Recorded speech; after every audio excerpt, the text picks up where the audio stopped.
Good morning po sa inyong lahat and happy Saturday morning. Samahan niyo kami sa aming breakfast.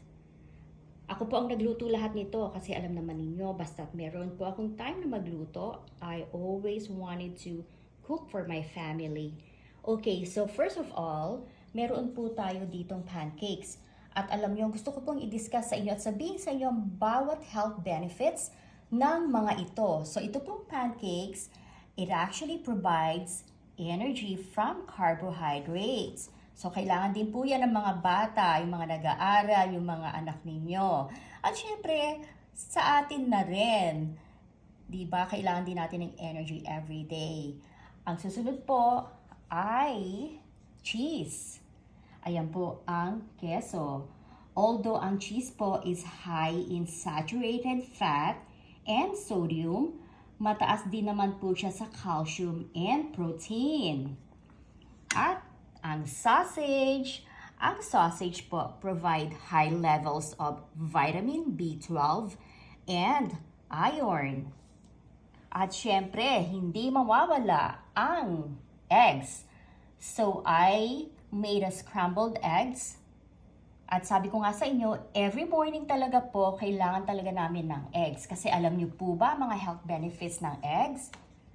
It's actually a good source of omega-3, meaning maganda po yan sa brain, sa heart, at sa ating mga mata. Especially po sa mga growing kids ha.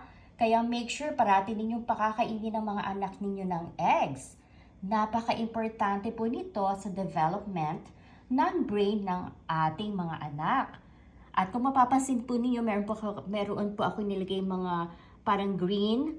Yan po ay dried parsley. Nilagyan ko lang po yan para at least para merong kulay na yellow and green. So those are dried parsley.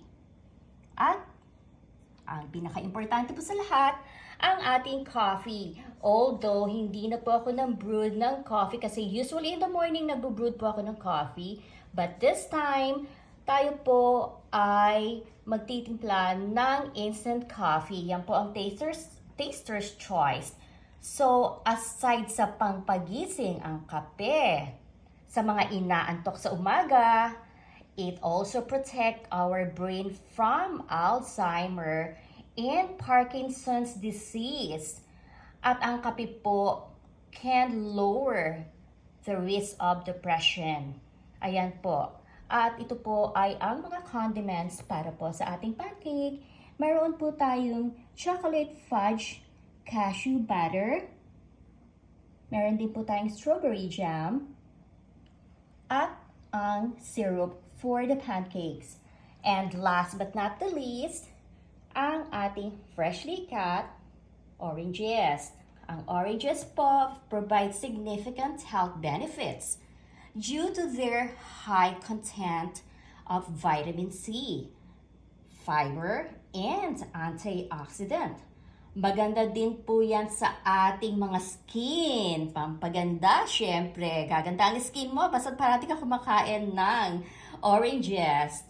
At ayan po ay maganda rin po sa ating heart, and it also provide regular bowel movement and protect against kidney stones. So yun pong mga nahihirapan na pumunta sa banyo every day, kumain po kayo nito at sigurado po.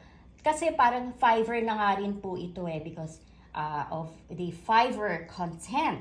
Actually, hindi parang fiber but it has a fiber content. Ayan po. So, ayan po ang aming breakfast for today at sana po ay nagustuhan din ninyo ang aking napakasimpleng table settings.